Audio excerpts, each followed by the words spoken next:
नवविवाहिता ने की ससुराल वालों से मांग, शौचालय नहीं बनवाओगे तो नहीं आऊंगी ससुराल।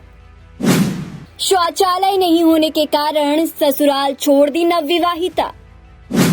गरीब परिवार का उपवास, सरकार के दावों की खुली पोल। सरकार तो तमाम दावे करती है, चाहे वो गरीबों को आवास बनवाने वाली योजना हो या फिर मुफ्त गैस कनेक्शन हो या फिर फ्री में शौचालय बनवाने की बात हो। लेकिन क्या ये दावे जमीनी स्तर पर सही दिखते हैं या फिर कागजी दस्तावेजों में ही सिमट कर रह जाते हैं? सरकार के इन्हीं दावों की पोल खोल रहा है अलीगढ़ में एक युवक का परिवार, और इस परिवार की बदहाली सरकार के दावों की धज्जियां उड़ा रही है। जब एक नवविवाहिता शौचालय नहीं होने की वजह से ससुराल छोड़कर चली जाती है और ससुराल वालों के गरीबी का समाज मजाक उड़ाता है।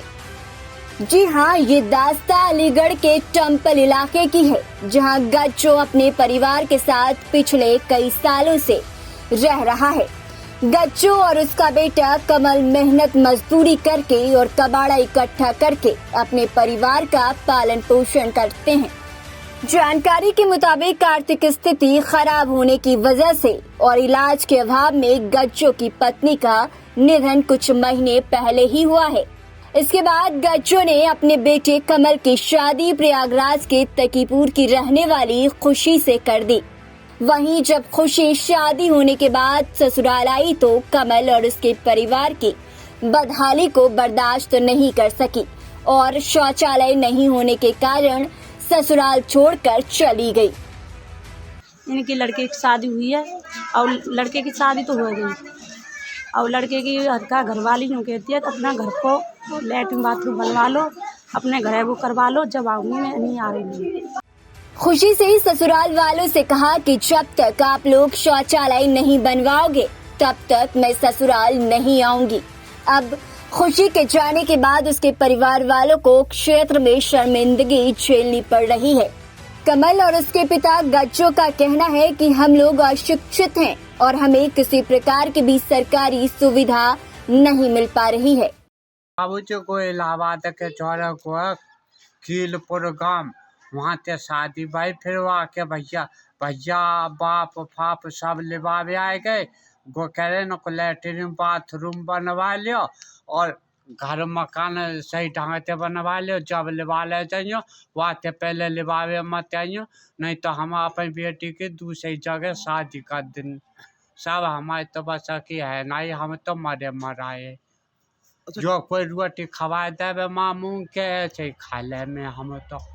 खुशी के पति कमल का कहना है कि हमें कोई भी सरकारी सुविधा नहीं मिलती है। अभी तक हमारा कोई भी डॉक्यूमेंट नहीं बना है, ना ही आधार कार्ड है और ना ही राशन कार्ड। पूरा प्रॉब्लम ये है कि मेरी तब 13 अप्रैल को शादी हुई थी। मेरी वाइफ आएगी, मेरी वाइफ ने देखा था यहाँ पर शौचालय नहीं था। मेरी शादी से पहले मेरी वाइफ ये क्या कि चलेगी शौचालय बनवा लो, उसके बाद आना। अनेक कार्रवाई करी पर कोई सुनवाई नहीं, मेरे घर भी नहीं बना अभी। क्या आपको जो सरकार की ओर से सुविधा दी गई है, कौन सी इनके आवास भी दिए गए हैं, शौचालय दिए गए हैं, गैस सिलेंडर, तो क्या क्या चीज़ नहीं मिली आपको? नहीं, हमें गैस सिलेंडर मिला, नहीं शौचालय मिला हमें, और नहीं मकान मिला। जब गज्जो और कमल की बदहाली और बहू के घर छोड़कर जाने की जानकारी इलाके के समाजसेवी प्रदीप बंसल को मिली तो उन्होंने गज्जो की मदद की और उसके घर शौचालय बनवाना शुरू कर दिया। जो खुशी नाम की पुत्र बहू जो जटारी आई थी, वो ये कहकर चली गई, मैं ससुराल वापस जब लौटूंगी, जब आपके यहाँ टॉयलेट बाथरूम बन जाएगा। तो मेरे बीच ये बात आई तो मैंने उसके यहाँ अपनी निजी धनराशि से टॉयलेट प्लस बाथरूम दोनों का अटैच कार्य कराया। इस प्रकार से मैंने तरह तरह के कार्य भी करवाए। खैर, गज्जो के घर किसी समाज सेवी की मदद से शौचालय तो बन रहा है, लेकिन कब तक कोई समाज सेवी गज्जो की मदद करेगा? क्या शासन और प्रशासन की कोई जिम्मेदारी नहीं है? जिम्मेदारी तो है, लेकिन सरकार को इसका बोध नहीं है। अब आप अपने पसंदीदा चैनल राजपीठ टीवी को देख सकते हैं पसंदीदा OTT प्लेटफॉर्म पर। Dailyhunt, Rock TV, MX Player, i2i, इबाबा, Vodafone TV, Jio TV, Jio Fiber Box, Paytm TV, IPTV Galaxy, Fastway, IPTV और रॉक क्यू टीवी पर।